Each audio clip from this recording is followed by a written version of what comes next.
Sur votre dernière facture de garage, il y a peut-être une pièce. Une pièce que vous avez payée, là, noir sur blanc, et qui n'a jamais été vissée sur votre voiture. Ce n'est pas moi qui l'invente, c'est la répression des fraudes qui l'a constaté, écrit, daté. Et voilà ce qui devrait vous rester en travers. Quand l'État tombe là-dessus, il avertit, il met en demeure, il classe. Vous, 2 mois de retard sur le contrôle technique, et c'est l'amende. Sèche, immédiate. Sévère avec votre pare-brise, indulgent avec celui qui vous facture du vide. Je vais vous montrer comment se fabrique une facture gonflée, les mécanismes dans l'ordre. Et accrochez-vous au 4e, un droit que vous avez sur le papier que presque aucun atelier n'affiche et qui peut tailler votre ligne-pièce de 30 à 70%.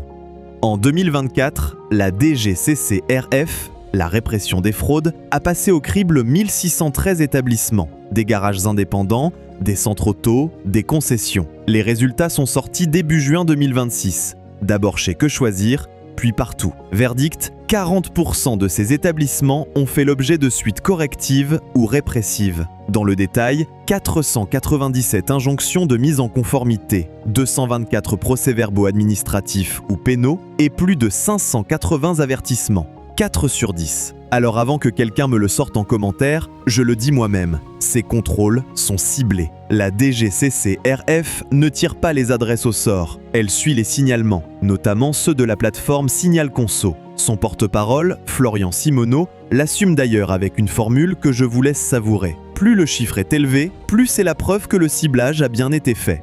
Donc non, ce 40% ne veut pas dire que 4 garages sur 10 en France trichent. Il veut dire que là où les clients se plaignent, 4 fois sur 10, il y avait matière. Et les clients se plaignent. Plus de 10 000 signalements rien qu'en 2025 pour l'entretien-réparation automobile.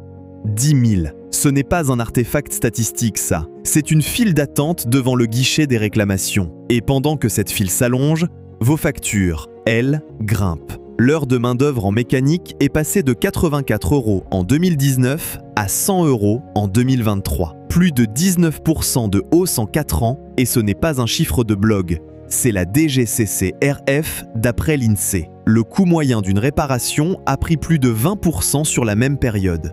Vous payez plus cher que jamais, dans un secteur où l'État vient de constater, noir sur blanc, que l'information du client est traitée comme une option.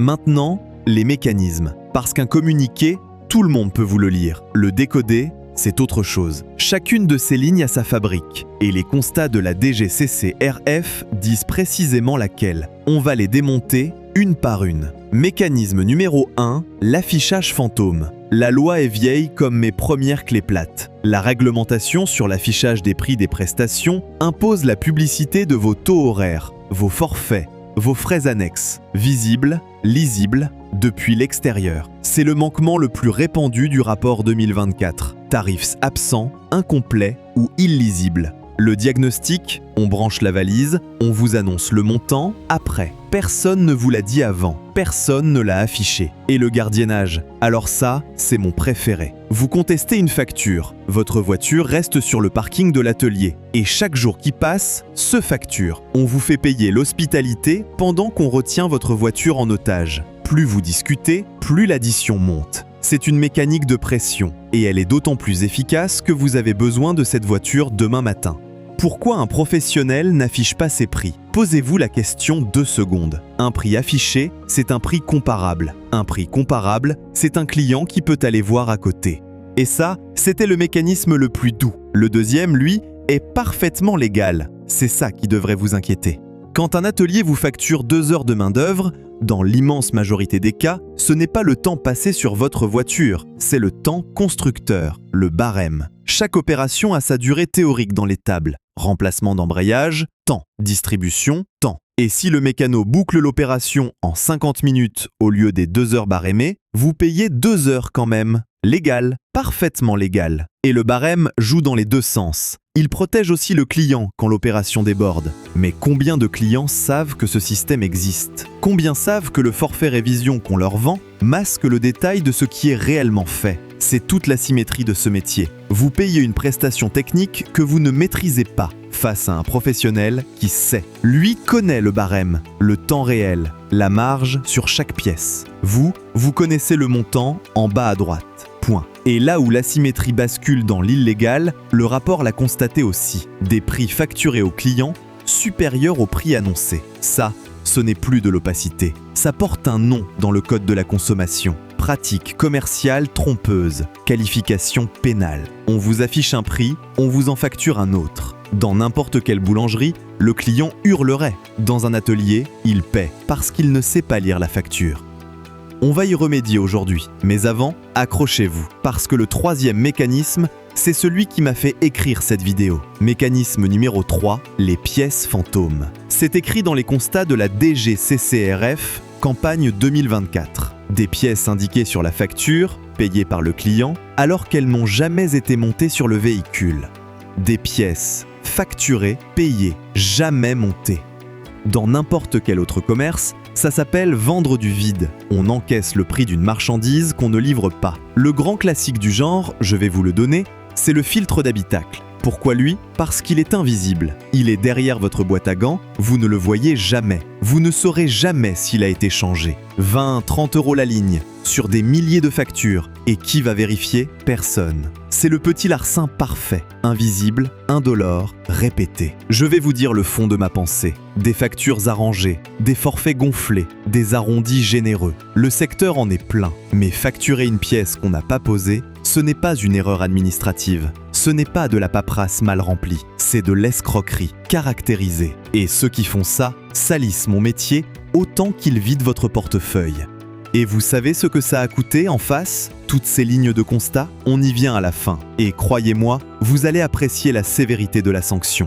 D'abord, une parenthèse, parce qu'elle est exactement au cœur du sujet. La meilleure façon de ne pas nourrir un garage, c'est de ne pas acheter une voiture qui y vit. Une voiture fiable, c'est des passages à l'atelier en moins, des occasions de se faire plumer en moins. J'ai réuni tout ça dans un guide, Les marques et moteurs à fuir contre choisir, édition 2026. Les moteurs qui tiennent, ceux qui ruinent, marque par marque.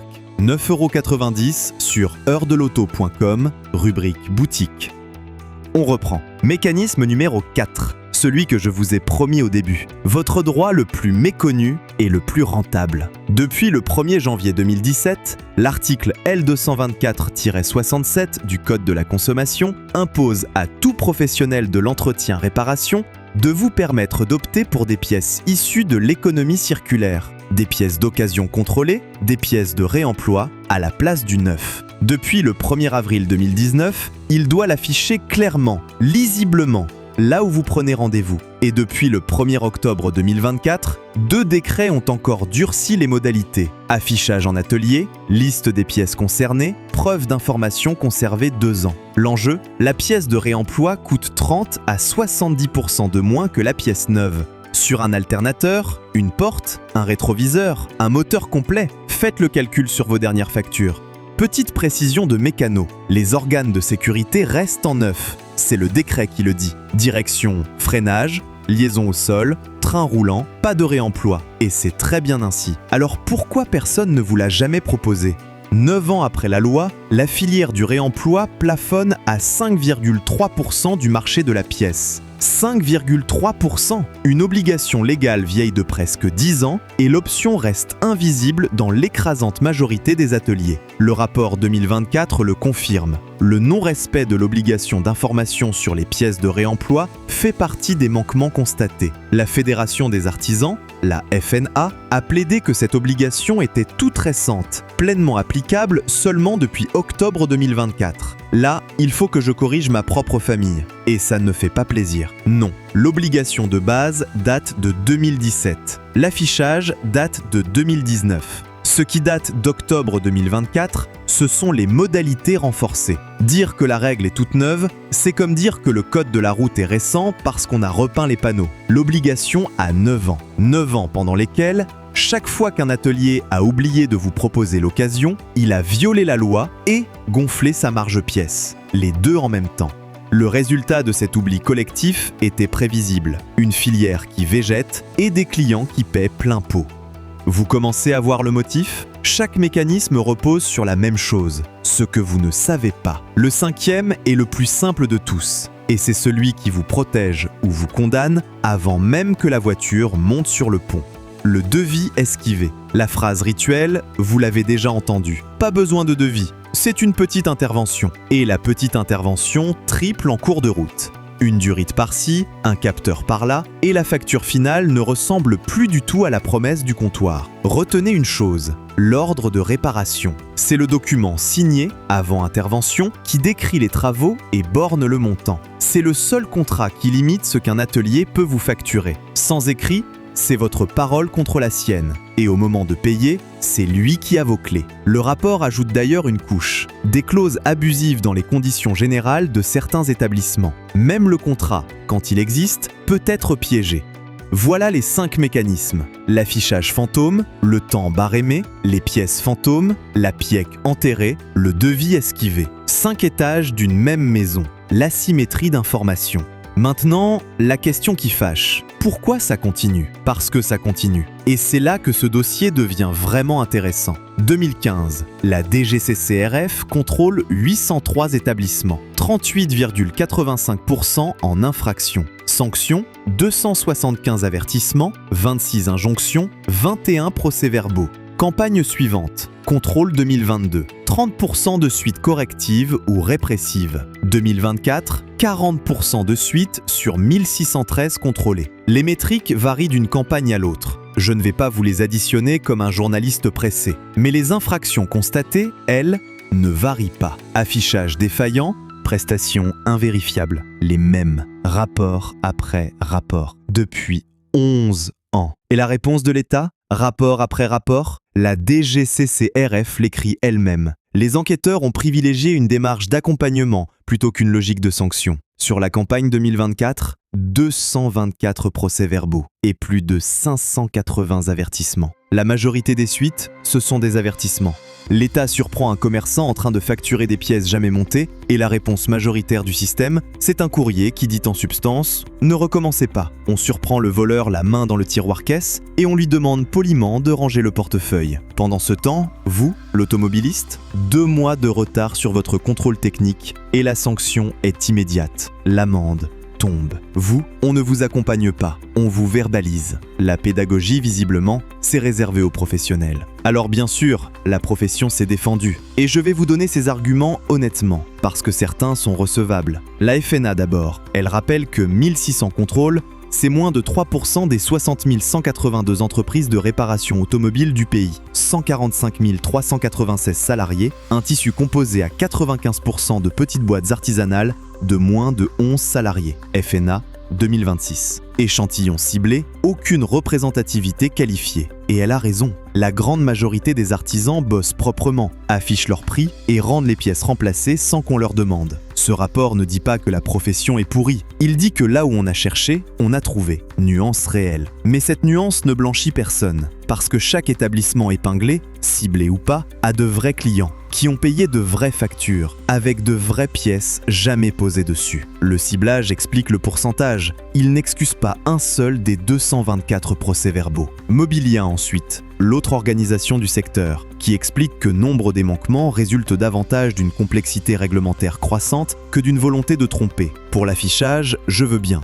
Les obligations s'empilent, les textes changent, et le petit patron qui fait 10 heures d'atelier par jour n'a pas un juriste sous la main. Recevable pour la paperasse. Mais expliquez-moi, quelle complexité réglementaire pousse à facturer une pièce qu'on n'a pas montée? Quelle subtilité juridique fait facturer un prix supérieur au prix affiché? Aucune. Ça, ce n'est pas de la complexité, c'est de l'intention. Et la réponse de Mobilian à tout ça, tenez-vous bien, un plan d'accompagnement. Un plan d'accompagnement de la profession face à des procès-verbaux pénaux. J'attends avec impatience le module de formation « Ne pas vendre du vide », chapitre 1er.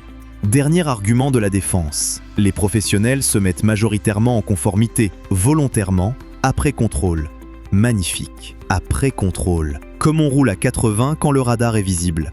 La conformité post-contrôle, ce n'est pas de la vertu, c'est de la prudence. Il me reste une chose à vous dire, et c'est la plus importante. La DGCCRF a annoncé la couleur pour la suite. La pression de contrôle est maintenue en 2026. Les enquêteurs sont sur le terrain en ce moment même. Très bien, mais on a déjà vu ce film. 2015, contrôle, constat, avertissement. 2022, contrôle, constat, avertissement. 2024, contrôle, constat, avertissement. 11 ans que l'État constate les mêmes pratiques, distribue les mêmes courriers et reprogramme le même contrôle 3 ans plus tard. 11 ans d'accompagnement pédagogique pour des gens dont certains vendent du vide à des familles qui comptent chaque euro. Une fuite d'huile qu'on essuie sans changer le joint dans un garage, ça ne s'appelle pas une réparation, ça s'appelle préparer la panne suivante. L'État essuie, le joint fuit, et la prochaine campagne de contrôle découvrira, avec la fraîcheur de l'évidence, exactement ce que celle-ci vient de découvrir, ce que celle de 2015 avait déjà écrit. 40% d'épinglés, 11 ans de récidive,